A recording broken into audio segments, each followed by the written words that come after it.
محمد موسى. الشحات لا الكرة خطيرة والدفاع يصد. الشحات كاد يفعلها حسين.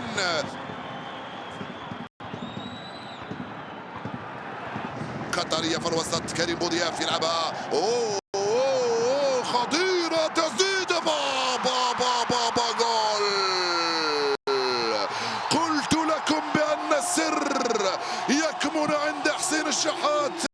يفعلها حسين، استلمها حسين وسددها الشحات وسجلها الأهلي هدف أول. يا سلام، الدقيقة 30 يفك شفرة المباراة حسين الشحات ويهز الشباك. مجدي قفشه وصلت علي معلول، علي معلول يجي مجدي، وصلته مجدي قفشه، يدخل علي معلول. لا خطيرة لا. يا سلام على علي وعلى محمد مجدي، يا سلام.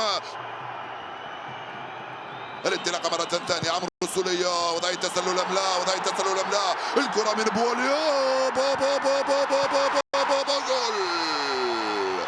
بواليا جول. هاي الاعاده مره ثانيه. يا هذه لازم نحسبها بالمليمتر، نحسبها بالمسطره والقلم. الأهلي ينتظر والجماهير تنتظر. الحكم يقول وضعية تسلل. نعم، وضعية تسلل. دودو، التسديدة والدفاع يصد، وخطيرة رائعة. التسديدة يسارية.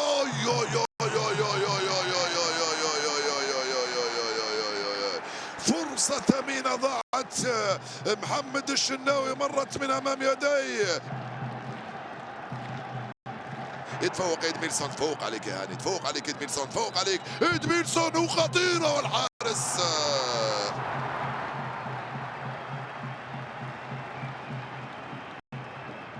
بدر بانون وحسين الشحات.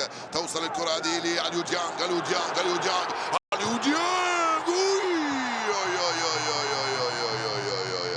المالي جاء من باماكو. عليو ديانج.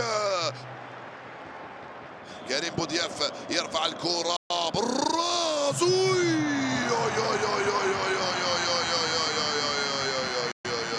الروعة من محمد الشناوي بعد الروعة الأولى والرأسية هذه. يا سلام. بطل دوري أبطال إفريقيا يتأهل على حساب منظم هذه البطولة نادي الدحيل، الذي لا يجب ولا يمكن أن يخجل من أداء رائع جدا في هذا الشوط الثاني من المباراة، الذي أسال فيه العرق البارد للفريق الأهلي. مبروك للأهلي، هارد لاك لنادي الدحيل ولكل لاعبيه الشجعان.